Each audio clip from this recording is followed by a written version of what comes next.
Aprende de finanzas personales, negocios, emprendimiento, inteligencia social y emocional. Todo eso y mucho más en un podcast. Cristian Martínez, todos los miércoles. Hola, ¿cómo estás? Bienvenido a mi podcast. Mi nombre es Cristian Martínez y cada semana seguimos aprendiendo sobre emprendimiento, liderazgo, finanzas personales, inteligencia emocional, inteligencia social, inteligencia espiritual, y hemos tratado de tener invitados de valor que te sumen, que te aporten con sus ideas, con su experiencia, con su conocimiento. Y el día de hoy estamos de manteles largos. Tengo un amigo aquí conmigo en la sala, un invitado de lujo, Leonardo Boucochea, consultor de negocios desde hace más de 30 años. Bienvenido a este podcast, qué bueno que estás por acá. Muchas gracias, Cris, muchas gracias a tu auditorio.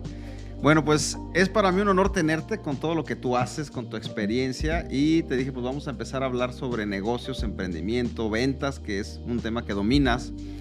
Y me gustaría empezar este podcast preguntándote por qué las personas ya no están confiando en el empleo. Cada vez el empleo está muriendo, sobre todo las nuevas generaciones. Venimos saliendo de unos podcasts hablando de las diferencias generacionales.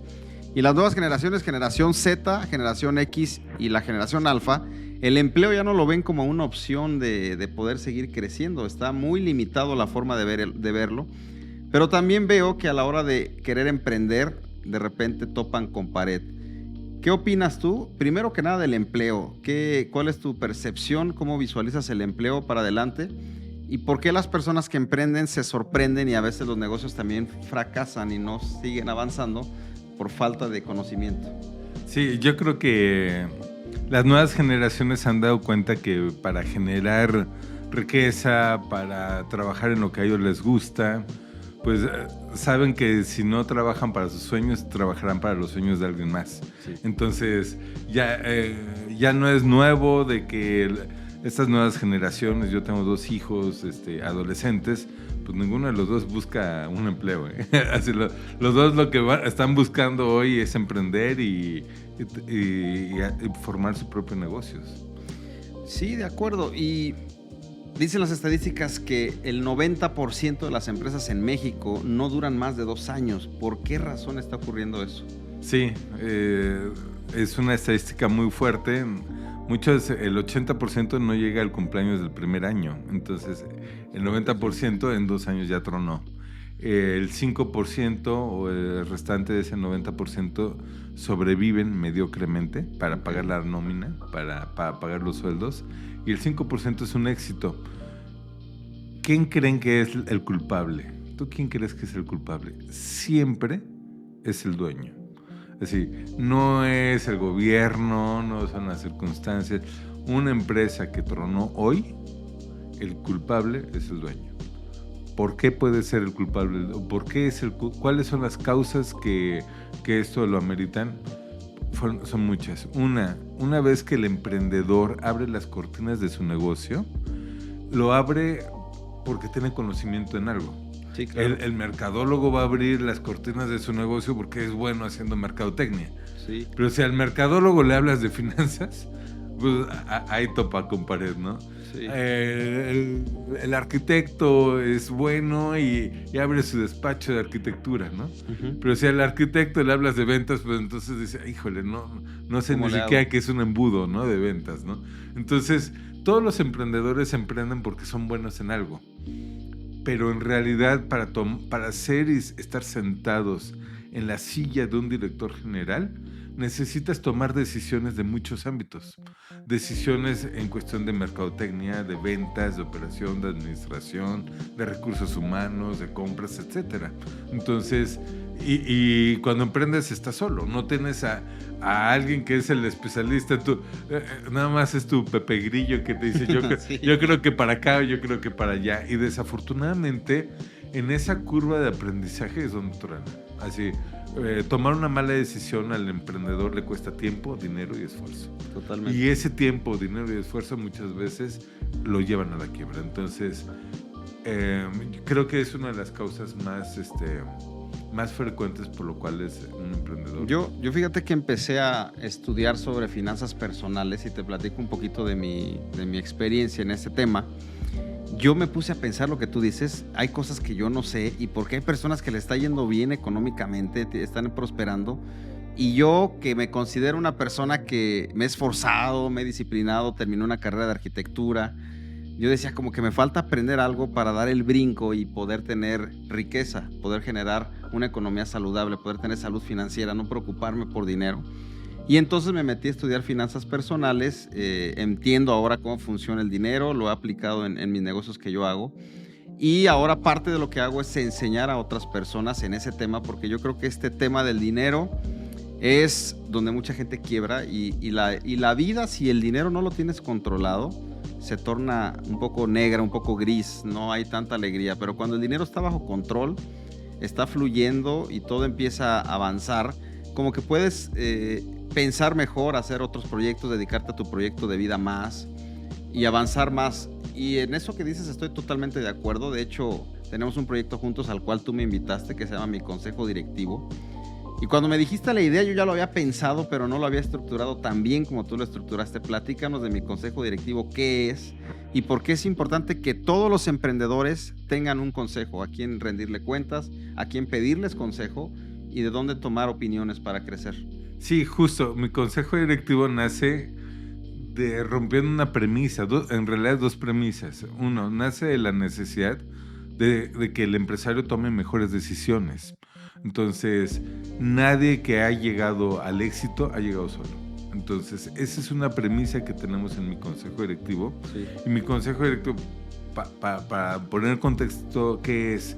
Somos un grupo de consejeros donde tú eres nuestro consejero justo de finanzas, porque casualmente en la universidad nos enseñan a sumar y a restar, pero no nos enseñan finanzas personales, ¿no? Entonces, así como tú eres nuestro consejero en finanzas experto, tenemos al consejero en marketing, tenemos al consejero en ventas, tenemos al fiscalista, al contador, al abogado, que nos van a ayudar a todos los empresarios que están aquí dentro de mi consejo directivo a que tomen mejores decisiones, a que no se sientan solos, a sentirse acompañados justo para poder llegar a institucionalizar su empresa. Esa es la primera premisa.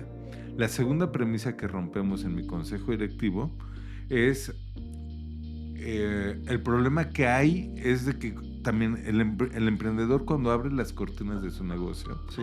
el 80% de sus actividades son operativas. Sí, El 20% son actividades estratégicas. Si tú eres el que compra, tú eres el que vende, tú eres el que recluta, tú eres el que administra, tú eres el que estaciona los autos, en realidad tienes un autoempleo. Y el problema del emprendimiento es que no puedas salir de la operación de tu negocio. Es decir, todo el tiempo te la pases operando. Entonces, cuando tú te la pasas operando, no haces actividades estratégicas que ayuden a que tu empresa salga adelante. A ver, pero aquí hay un tema interesante porque yo creo que todos hemos escuchado, y ahorita está muy de moda, de que para dejar el autoempleo tienes que dejar la operación. Pero ¿cómo vas a dejar la operación si no tienes sistemas, estructura, si no tienes líderes, si no puedes realmente tener solidez en lo que estás haciendo? Si dejas la operación se viene abajo todo. Sí, obviamente tienes mucha razón. Hay ciertas cosas que debes de hacer inclusive antes de emprender. Uh-huh. Y que nosotros en mi consejo directivo lo ponemos en la mesa. Por ejemplo, es hacer un plan estratégico. Claro. Así, tú eres empresario o quieres emprender y no tienes un plan estratégico. Yo a muchos de los emprendedores, inclusive empresarios que ya empezaron con sus negocios, le digo, oye, ¿dónde te ves en el 2024? Y me dicen, mejor, a vender más. ¿Y eso es cuánto? ¿Con qué porcentaje? ¿Cómo vas a instrumentar los recursos? ¿Cómo vas a administrar los recursos humanos, tecnológicos, financieros, para poder llegar a la meta que tú quieres llegar? Entonces, de entrada, creo que hay cosas que hay que hacer desde el principio. Yo les recomiendo y les recomendamos en mi consejo directivo, si vas a emprender, si vas a poner un negocio, primero, haz un plan estratégico. No es infalible, tampoco. Sí, claro. Dicen que en el escritorio cualquier plan es muy bueno. es bueno, es exacto. Pero per se no lo haces, ¿no? Sí. Per se no lo haces. Entonces, Hay cosas, respondiendo a tu pregunta, oye, Leo, ¿cómo le hago? Porque pues, no puedo tener ahorita recursos para tener una estructura organizacional. Pero sí, por ejemplo, debes de tener una estructura que aunque tú tengas la cachucha en varios roles dentro de tu empresa, sepas qué funciones y qué responsabilidades debe de tener cada uno de esos. Ya luego te empezarás poco a poco a despegarte de la operación. O sea, no es de inmediato. Primero domina tu negocio. La operación te ayuda. Todo es por algo. Creo que el empresario pyme tiene la oportunidad de, cuando opera, de dominar la operación de su negocio. Claro, muy bueno. Una vez que dominas la operación de tu negocio, entonces sí puedes delegar. Entonces empieza a delegar una persona, luego otra persona, luego otra persona. Y cuando menos te des cuenta ya tienes una estructura organizacional un poquito más robusta. Pero déjalo hacer. El problema, y tú y yo estuvimos en una capacitación muy buena, que dicen, ¿cuántas organizaciones no son encefálicas, no? Sí, claro. Hay una cabezota. La cabezota, ¿no? El director general, el dueño de la empresa es el dueño, el que ejecuta todo y el que todo el mundo le reporta, ¿no? Le reporta el que abre la puerta, le reporta, todo el mundo le reporta y no delega. Entonces, pues, ¿qué pasa? Es una organización que yo creo que está destinada a morir.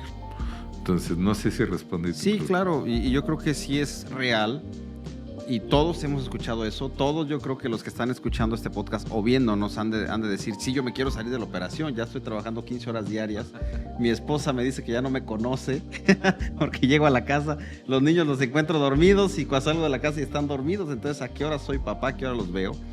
Y es un problema muy común, pero no creo que sea tan fácil de resolver como lo pintan los nuevos youtubers y personas que hablan de esto, como diciendo, arregla estos 2 puntos y te sales de tu negocio mañana. No, yo tengo negocio, sé lo que significa eso, y es primeramente lo que tú dijiste, que el líder pueda tener clara la visión hacia dónde va, tener clara los objetivos que quiere hacer, tener claro el plan estratégico, cómo lo va a hacer, con el ciclo del negocio, conocerlo perfectamente desde el 1 hasta el 10, para poder empezar a estructurarlo y sistematizarlo. Pero también de pensarlo a hacerlo, creo que hay una gran diferencia. Tú que has asesorado empresas grandes como Bimbo, como Bacardí, como Telcel, ¿cómo ves la parte de que los sistemas estén funcionando y que realmente la gente esté apegados a ellos?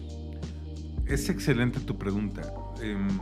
Normalmente hay 2 tipos de dirección.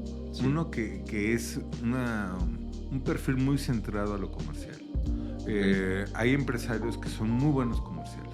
Entonces, comerciales te refieres a ventas, ¿no? A ventas, sí. Okay. A que ellos saben vender muy bien lo que hacen, su producto o su servicio. Entonces, toda su empresa o sus áreas están enfocadas al área comercial 100%. El otro estilo de dirección es una dirección muy de procesos, muy de control, muy analítica, muy financiera, y son grandes administradores, pero la parte comercial les falla. Yo creo que nosotros debemos de detectar qué tipo de líderes y qué tipo de dirección tenemos. Si yo soy un director que mi perfil es meramente comercial de ventas, tendré que traer a alguien que me ayude a ordenar la casa. Alguien que sea más administrador, que sea más que me ayude a controlar más mi negocio. Si yo ya soy muy buen controlador, si soy muy buen administrador, pero no vendo, tú sabrás, claro. Es un negocio, no tienes ventas, no hay negocio. En ningún negocio. Entonces, si no hay ventas, no hay negocio. Entonces, yo puedo ser muy bueno tener controles manuales, etcétera, claro, pero si no vendo, no jalo para adelante. Entonces, necesitaría tener esta parte comercial. Traerme a alguien que me ayude a desarrollar la parte comercial, la parte de ventas. Entonces, creo que uno de los principios es saber cuáles son tus debilidades y cuáles son tus fortalezas tuyas como director, sí, como emprendedor. Tú y yo estamos asociándonos en algunos negocios porque yo reconozco que tú tienes habilidades que yo no tengo. Y tú reconoces habilidades que yo tengo, claro, que tú no tienes. Entonces, totalmente. Es donde se generan estas sinergias. Y también, obviamente, es muy válido generar sinergias, sociedades con personas que te complementen para poder salir adelante. Claro, totalmente. Fíjate que hablando de lo que dices, hace poquito estaba escuchando un podcast donde las dos personas que estaban hablando hablaban sobre los introvertidos y sobre los extrovertidos. No sé si lo escuchaste. No. Pero ahorita que dices esa parte comercial y la parte estructural, me volvió a sonar en mi mente que hay personas que por naturaleza, por temperamento son extrovertidos, y siempre el mundo, los exitosos a la vista de la gente son los extrovertidos, aquellas personas que saben comunicar bien, que pueden transmitir una idea, que son líderes. Y todos los que son introvertidos, hay una gran cantidad de personas súper inteligentes con una mente brillante, pero como son introvertidos siempre tienen que trabajar para alguien más, o siempre tienen que estar como sin querer salir y no pueden comunicar bien sus ideas, pero los pones a hacer algo y son genios. Y hacían comparativas de algunas personas que han llegado a los grandes... a la cima de los negocios, y la gran mayoría son extrovertidos. Entonces se me hizo importante eso, y lo quiero mencionar porque creo yo que la parte de ventas tiene que ver con eso, con que no te dé pena, con poder salir, hablar, vender una idea, poder resolver un problema. Pero hay gente que no se le facilita. Es más, yo tengo personas que he asesorado y que me dicen, yo jamás voy a vender, no es algo que me guste, no lo quiero hacer, no se me da, y mejor prefiero ser doctor y estar operando ahí.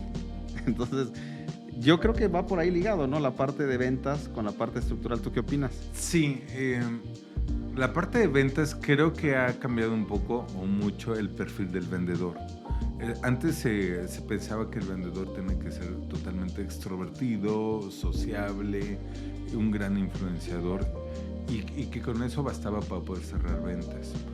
Hoy en realidad el vendedor sí necesita quitarse de ese temor, sí necesita salir y saber comunicarse, pero hoy el vendedor en venta consultiva sobre todo debe ser mucho mayor estratega, debe tener una mente mucho más estratégica, debe hacer una planeación desde sus prospectos, desde saber perfilar a su cliente ideal, saberlo buscar, pensar dónde puede encontrar ese cliente ideal.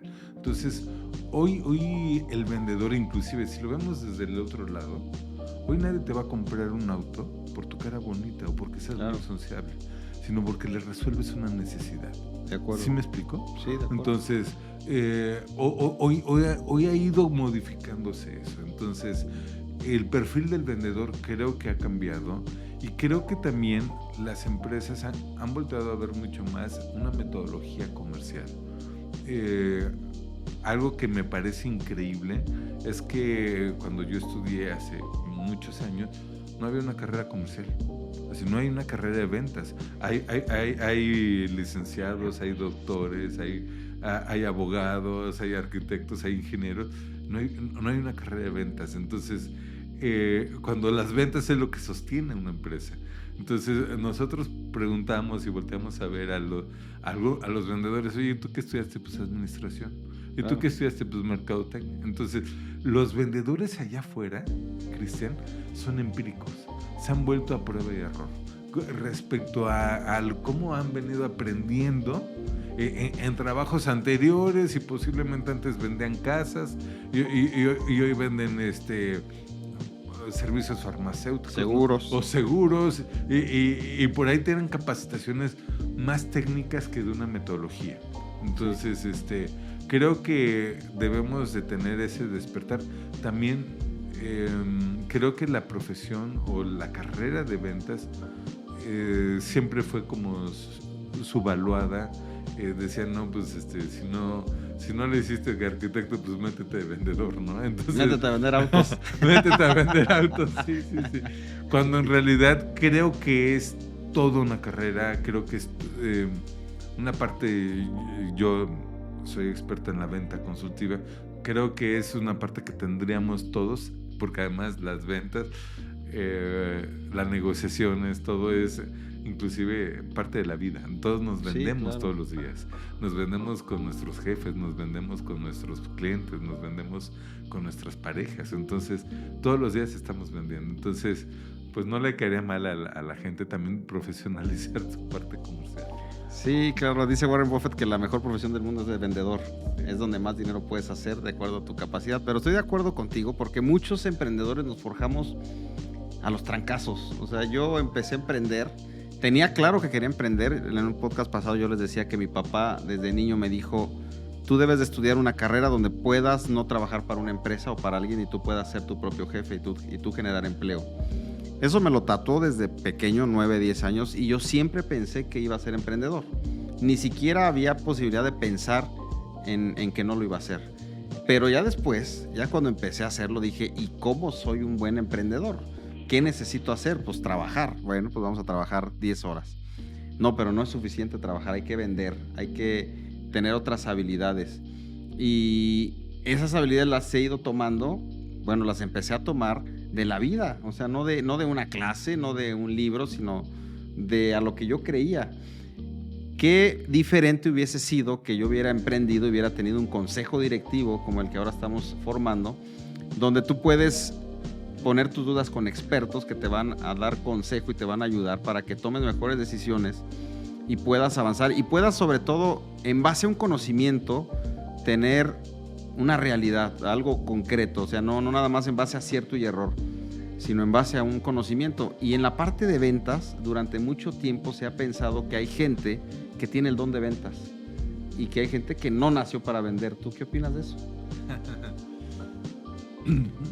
Voy a ser abruptamente sincero. Sí. No todas las personas tienen un perfil de ventas. Quien te diga que cualquier persona tiene el perfil para una venta, estaría como... Te voy a hacer una analogía. Si yo midiera 1 metro con 60 centímetros y te dijera, oye, Cristian, entréname para ser jugador profesional de básquetbol, pues aunque brinque 10 horas, jamás voy a ser no voy a llegar a destacar. Entonces, igual, hay un perfil comercial, no todas las personas cumplen con ese perfil comercial. Te comentaba, la venta consultiva, necesitamos mentes más estratégicas. Entonces, no todas las personas, hay otro nivel de vendedor que lo podemos poner en otro tipo de venta más simple, venta de mostrador, porque le alcanza para eso, para tratar bien a la gente, porque sonríe, porque es empático.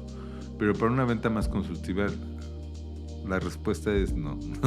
No todas las personas pueden llegar a ser unos buenos vendedores, sí tienen que tener un perfil. O sea que sí tiene que ver el talento de la persona para poder destacar en la parte de venta consultiva. Yo no sé si sea el talento, tiene que tener una mente estratégica. Las habilidades, sí. Yo le llamo habilidades estratégicas y habilidades tácticas, se desarrollan. Nadie nace siendo un excelente vendedor. Como tú dices, con el tiempo fuiste siendo mejor vendedor, ¿no? Entonces, desarrollaste esas habilidades estratégicas y esas habilidades tácticas. Entonces, esas habilidades se desarrollan, pero se desarrollan en base ya a un pensamiento estratégico. No todos tienen ese pensamiento estratégico. Ok, muy bien, me queda claro.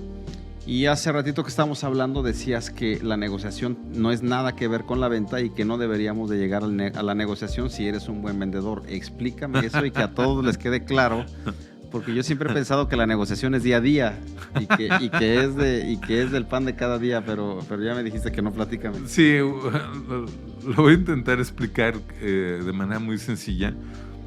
Si nosotros somos un buen vendedor, sí, en realidad, y somos metódicos, para la venta hay 5 fases para llegar a tener resultado. Entonces, si nosotros somos metódicos, no tendremos por qué llegar a negociar. Entonces, la negociación debe de ser nuestro as sobre la manga, ¿no? Nuestra última carta para poder cerrar ese negocio.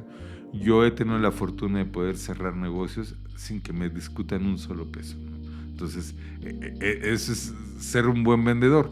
El que continuamente tiene que al final estirar y aflojar, pues es el que tiene que llegar a negociar. Cierto, también tiene que ver mucho con la mentalidad del mexicano. Sí. El mexicano dice, oye, pues el que no regatea no es mexicano, ¿no? Entonces, hay ciertas fases de la negociación. La negociación la debemos de considerar que hay acuerdo y desacuerdo. Si tú y yo estamos totalmente de acuerdo, pues no hay negociación alguna. Otra premisa de la negociación es de que ambas partes podemos podemos acercarnos. Así, ambas partes tenemos la capacidad de variar los términos. Y otra, pensar que acuerdo y conflicto van a vivir simultáneamente en una negociación. Esos son los 3 elementos que debemos de pensar en una negociación. Luego, hay algunos tips para saber negociar.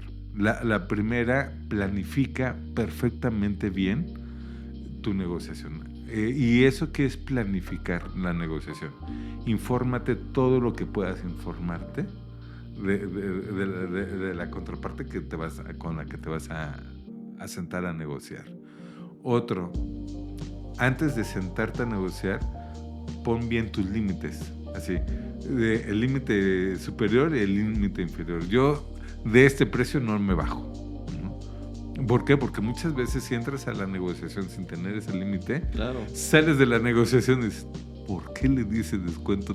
No le debía haber hecho ese descuento. Pero me emocioné. Me emocioné. Resultó que el otro era mejor negociador que yo. Y lo di. Entonces, antes de sentarte a negociar, checa bien tus límites. Otro tip de la negociación, no limpies rápidamente la mesa. ¿Qué quiere decir eso? Cada acuerdo tiene un valor. Planifica bien cada acuerdo, esos valores de cada acuerdo. Por ejemplo, no es lo mismo que yo te diga, oye, esto te lo vendo en tanto, qué bueno, sí, pero lo quiero para mañana. No, entonces ya no es lo mismo, ¿no? Así, cada acuerdo en tiempo, en recursos económicos, en calidad en el servicio, cada acuerdo, cada variable tiene un valor. Pon y clarifica tus valores de cada variable que puedes tú justo negociar con tu contraparte. Otra, de esos de cada acuerdo que ya hiciste una lista, no limpies la mesa. Así muchos, a ver, ya lo del tiempo sí, la calidad ya está dicha, esto, entonces vamos a lo importante. No, porque cada cosa que tú aventaste por la mesa es un acuerdo que al final te puede ayudar a cerrar esa negociación. Okay. Entonces, hablando en los autos, yo, por ejemplo, siempre al final negocio, oye, pero me lo vas a dejar con seguro, ¿verdad? Entonces, es el último gancho que me dice, oye, es que eso no, pues, ¿cómo me estás dando un carro sin seguro, no? Claro. Entonces, ¿te das cuenta cómo? Bueno, pues ya ni modo. Fíjate que hace un par de años, 3 años atrás, tuve la oportunidad de ir con los árabes. Y esos cuates son buenos negociando, tienen la fama de que son expertos vendedores y sobre todo negociadores. Y yo me quería calar con algunos de ellos para ver qué armas usaban, cómo lo hacían. Y me acuerdo mucho que estaba en un lugar donde vendían perfumes. Y obviamente son muy hábiles, son muy buenos. Y yo mostré interés por un perfume y de ahí se agarró de mí. Y me dijo, ¿qué es lo que necesitas? ¿Descuento o quieres un mejor perfume? ¿Qué estás buscando? Y primero me hizo pensar, porque yo llegué ahí sin saber qué estaba buscando, y dije, no, me parece bien, ok, te lo dejo en $50. Y yo le dije, no, ¿cómo crees? Es muy caro. ¿Cuánto estás dispuesto a pagar? Entonces me hacía hablar, y yo pensaba y decía, no me interesa, bueno, te voy a dar 2 por $50. Y yo, no, gracias, todavía estamos viendo, y empieza como que la resistencia, ¿no? Pero ¿por qué te platico esto? Porque sin sentirme yo forzado o manipulado, él logró apretar el botón en mí para que yo pudiera comprar perfumes en ese lugar y yo me sintiera que estaba comprando súper a buen precio con un gran descuento, y él obviamente se terminó sonriendo. Al final de esta historia lo felicité y le dije, yo también me dedico a las ventas y hago negociaciones, y te admiro y te quiero felicitar por la gran negociación que acabas de hacer. Pero hay varias cosas que están en juego en la negociación. 1, resolver un problema y que eso quede claro. 2, la necesidad. 2, poder tocar la emoción de la persona también, porque si estás frío y una venta tiene mucho que ver con la emoción, y si no puedes conectar con esa persona y apretar el botón correcto, se te va a ir la venta. ¿Estás de acuerdo? De hecho, permíteme, en ese punto le llamamos palancas. Debes de saber bien cuál es por el cual la persona está sentada dispuesta a negociar contigo. Esas son palancas, son los botones que tú sabes qué botones tienes que apretar, porque son los que le interesan a la contraparte. Entonces, metodológicamente le llamamos palancas. Porque, y sí, lo que tú dices, una palanca muy importante es la palanca emocional. Es esa... ¿Qué es lo que a ti te puede causar emoción con lo que yo te estoy ofreciendo? Claro. Y un buen vendedor sabe llevarte a la emoción y sabe mantenerte ahí, pero sin llegar a la manipulación, ¿no? Y que al final el que decidas en comprar eres tú. Sí. Él te puso todas las cartas sobre la mesa y ya no tienes ninguna objeción. Todas las que le has dicho te las ha quitado. Entonces, creo yo que también en la parte de poder persuadir, no convencer, sino conectar con la persona, poder tocar algunas fibras que tal vez lo hacen, el decir sí quiero comprar, sí quiero hacer la compra, tiene mucho que ver en ser un buen vendedor o un buen negociador. ¿Qué opinas ahí? Sí, acabas de decir una palabra clave. Dentro de la negociación se utilizan dos puntos muy importantes. Uno es la persuasión y otro es el regateo. La persuasión es de que yo te voy a intentar convencer de lo que yo creo.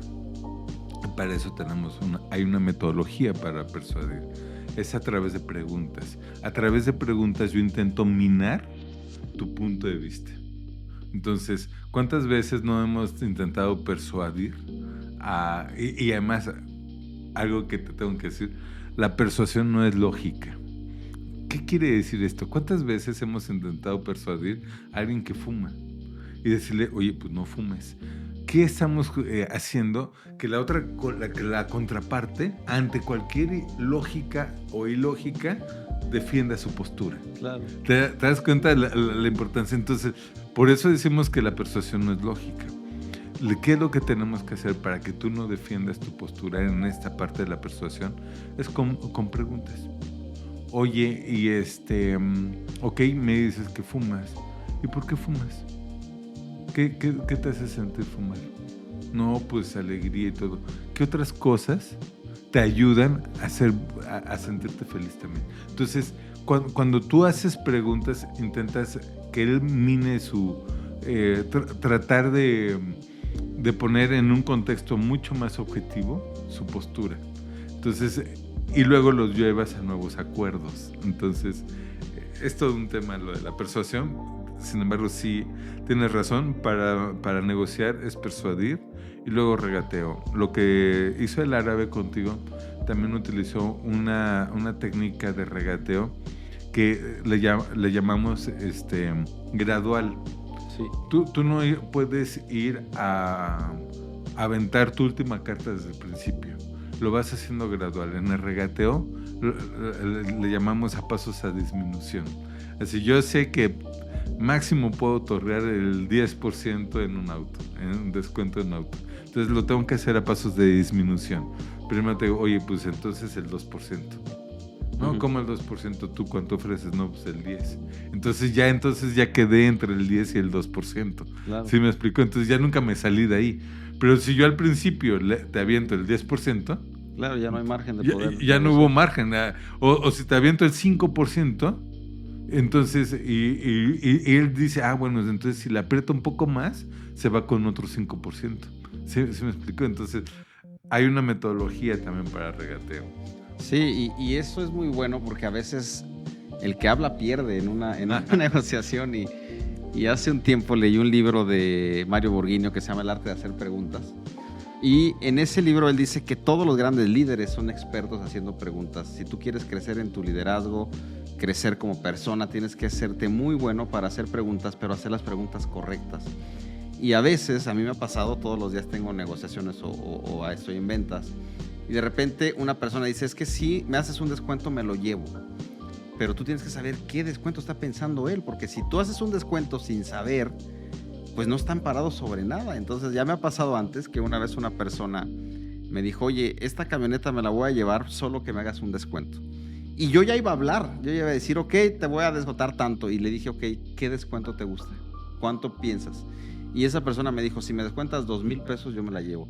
Y yo en mi mente yo ya traía 10,000 de descuento. Entonces, sí, claro. Eso que estás diciendo es totalmente real y tenemos que saber hacer las preguntas correctas. Otros tips para el regateo y eso. Nunca preavises un desacuerdo. Nunca preavises un desacuerdo. ¿Qué quiere decir eso? preavisar un desacuerdo es ¿cuántas veces hemos escuchado? Mira, Cristian, lo que te voy a decir no te va a gustar, pero... Sí, claro. Nunca preavises un desacuerdo. O, Cristian, a ver, hay una buena y una mala. Y entonces quiere decir que ya posiblemente las dos no eran tan malas o no eran tan buenas, pero ya te puse en la mente que una no te va a gustar, ¿no? Entonces, nunca preavises un desacuerdo en este clima de... También hay una parte en la negociación que le llamamos clima, donde se puede poner acalorada la discusión. Es un tip muy bueno que yo les doy. En lugar de preavisar un desacuerdo, Cristian, creo que a lo que estamos llegando tú y yo, vamos a llegar a un excelente acuerdo. Así, en lugar de...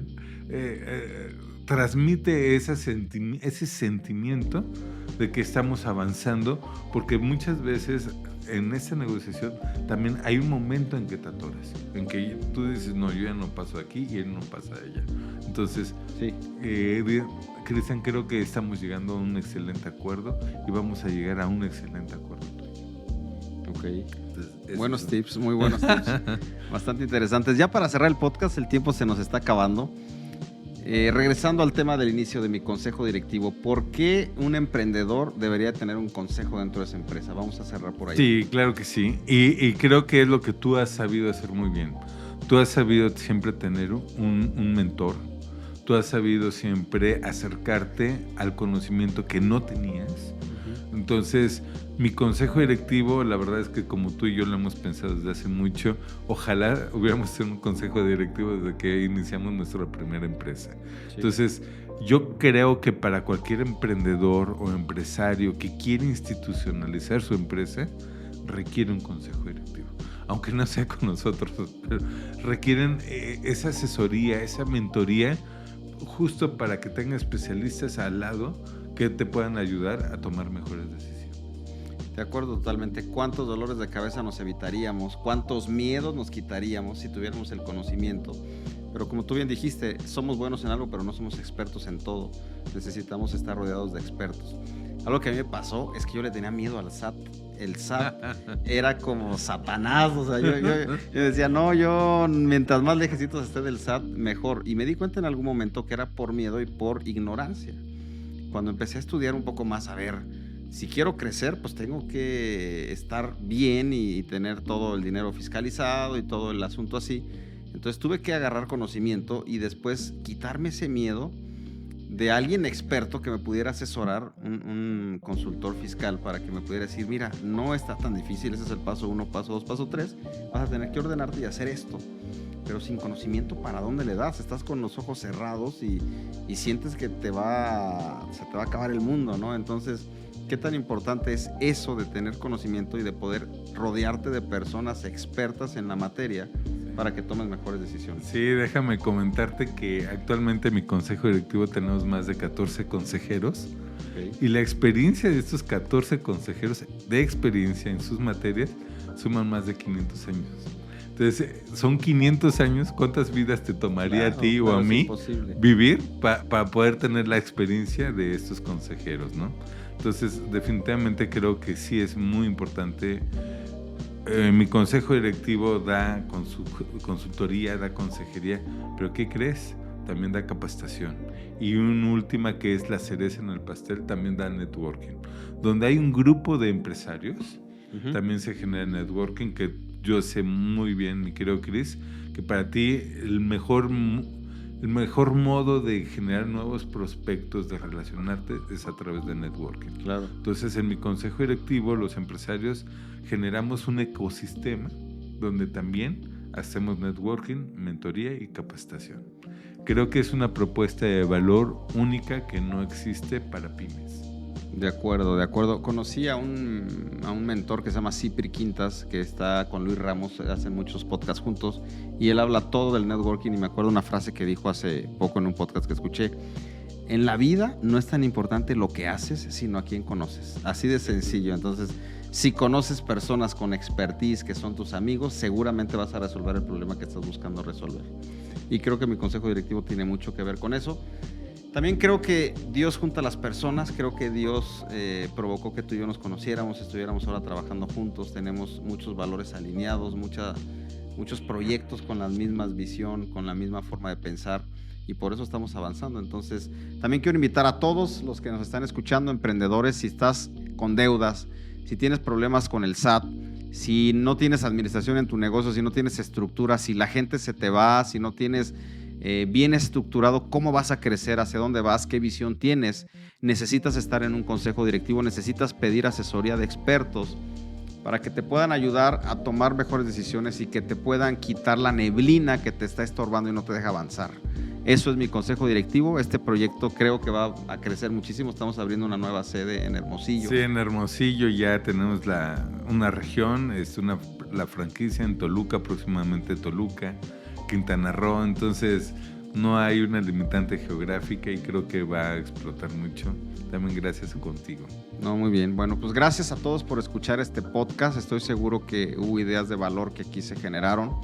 Si este podcast te gustó y sabes que alguien de tu comunidad lo debe de escuchar, compártelo para llegar a más personas. El único objetivo que yo tengo es poder influenciar la vida de muchas personas para cambiar su manera de pensar, para ayudarles en su camino como emprendedores, en su camino, en su proyecto de vida y hacerles un poquito la vida mejor.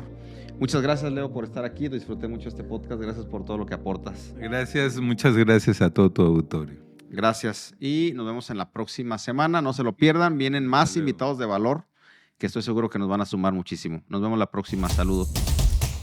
Gracias por acompañarnos un capítulo más. No olvides compartir este podcast y búscanos en nuestras redes sociales como Cristian Martínez Finanzas.